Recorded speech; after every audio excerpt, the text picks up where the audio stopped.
बीजापुर में नक्सलियों ने 2 ग्रामीणों को फांसी दी। जन अदालत लगाकर 2 ग्रामीणों को फांसी दे दी गई। दोनों के गले में नक्सलियों ने पर्ची भी लगाई। एक छात्र समेत 3 लोगों की लगाई थी जन अदालत। तीसरे को रिहा कर दिया गया। जन अदालत के बाद नक्सलियों ने छात्र को किया रिहा।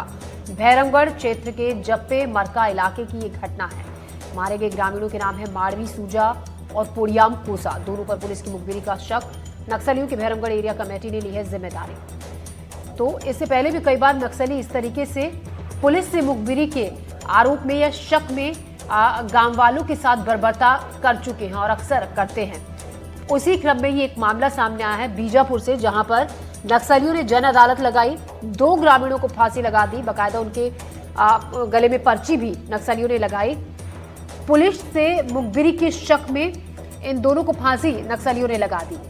3 को पकड़ा था। 3 की जन अदालत नक्सलियों ने लगाई थी, जिसमें से एक छात्र को रिहा कर दिया गया है। मारे गए ग्रामीणों के नाम है माड़वी सूजा और पोड़ियाम कोसा। दोनों पर पुलिस की मुखबिरी का शक था। तो नक्सलियों ने जन अदालत दी। नक्सलियों के भैरमगढ़ एरिया कमेटी ने इसकी जिम्मेदारी ली है। विकास तिवारी इस खबर पर ज्यादा जानकारी के साथ हमारे साथ जुड़ रहे हैं। विकास, क्या है पूरा मामला, किस तरीके से हम आपसे ये जानना चाहेंगे। बताया जा रहा है कि 3 की जन अदालत लगाई थी, जिसमें एक को रिहा कर दिया गया। देखिए, 3 लोगों की जन अदालत लगाया है माओवादियों ने, और इसमें 2 की काफी निर्ममता से पहले उनके साथ पिटाई की गई और उसके बाद फिर उन्हें फांसी की सजा दी गई, जिसमें उन्हें सजाए मौत सुनाया गया था इस जन अदालत में। साथ ही साथ एक जो तीसरा जो छात्र है, उसे बताया जा रहा है कि उसे रिहा कर दिया गया है। छात्र का नाम पोड़ियम हिड़मा बताया जा रहा है, उसे रिहा कर दिया गया है। आपको याद है, बीते दिनों कुंवरती के इलाके में भी एक छात्र की हत्या इन्होंने मुखबिरी के शक में की थी। तब भी माओवादियों के खिलाफ काफी आवाजें उठी थी कि उन्होंने छात्र की भी हत्या की है। मुझे लगता है कि इस बार चेतावनी देकर यही वजह है कि छात्र को रिहा कर दिया गया। लेकिन 2 ग्रामीणों को इन्होंने यह आरोप लगाया है कि बीते दिनों जो लगातार मुठभेड़ें हुई हैं, जो गिरफ्तारियां हो रही हैं माओवादियों की, और उसमें कहीं न कहीं इन दोनों ग्रामीणों का हाथ रहा है। और इनके द्वारा ही रिपोर्ट लिखाया गया था भैरमगढ़ के थाना में जाकर। यह भी भैरमगढ़ एरिया कमेटी के द्वारा अपने जारी किए गए पर्चे में लिखा गया था। आपको बताऊं कि जिस तरह से गृह मंत्री अमित शाह ने बीते दिनों माओवादियों के जो अंतिम तारीख तय कर दी कि 2026 मार्च तक इन्हें पूरी तरह से समाप्त कर दिया जाएगा, उसको लेकर लगातार फोर्स अटैकिंग मोड पर है। लगातार माओवादियों को नुकसान उठाना पड़ रहा है। माओवादी अब खुद इस बात को स्वीकार भी कर रहे हैं कि उन्हें बड़ा नुकसान हो रहा है। बीते दिनों भी उन्होंने 20 पन्ने का एक पत्र जारी किया, जिसमें उन्होंने अपने लगातार हो रहे नुकसान का जिक्र किया है।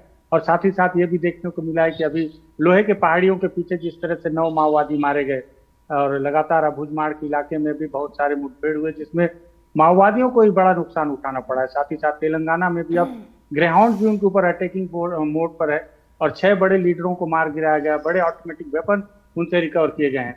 बीते दिनों एक आंकड़ा सामने आया, जिसमें यह भी देखने को मिला कि अब तक माओवादियों ने जितना हथियार जवानों से लूटा था, उसका सबसे बड़ा हिस्सा जवानों ने बीते 6 महीना में माओवादियों से रिकवर किया है।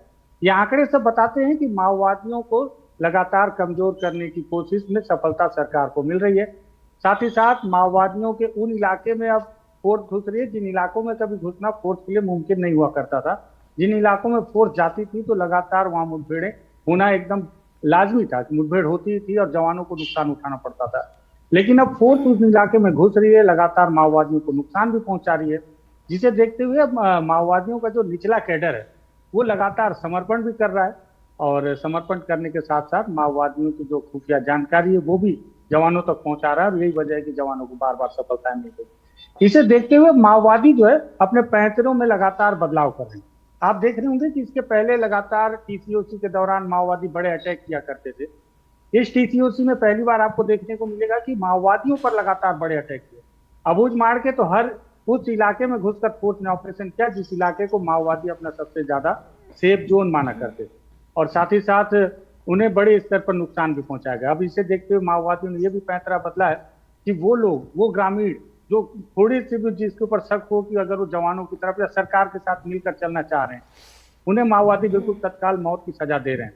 तत्काल उन्हें जन अदालत लगाकर उनके खिलाफ में इस तरह से सुनवाई की जा रही है और उन पर बड़े आरोप लगाकर उन्हें मौत की सजा दी जा रही है। इसके पीछे साइकोलॉजिकल वार भी है।